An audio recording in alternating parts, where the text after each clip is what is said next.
نماز ابتدائی اسلام میں ہی فرض ہو گئی تھی۔ معراج کے موقع پر پانچوں نمازوں کی فرضیت کا پروانہ عطا کیا گیا۔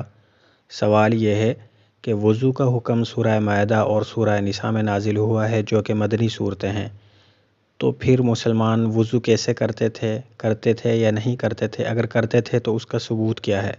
تو اس کا جواب یہ ہے کہ وضو کا ثبوت اور وضو کی مشروعیت سنت کے ذریعے کی گئی ہے، کیونکہ احکام شرعیہ اور ان کے نفاذ کا اصل ماخذ سنت یعنی رسول صلی اللہ علیہ وسلم کی تعلیمات ہیں۔ قرآن ان کی توثیق و تصدیق کرتا ہے یا ان میں ترمیم و اصلاح کرتا ہے یا کوئی نیا حکم بیان کر دیتا ہے۔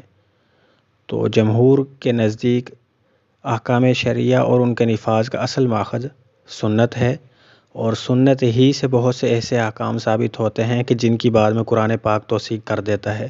تو وضو بھی ایسے ہی احکام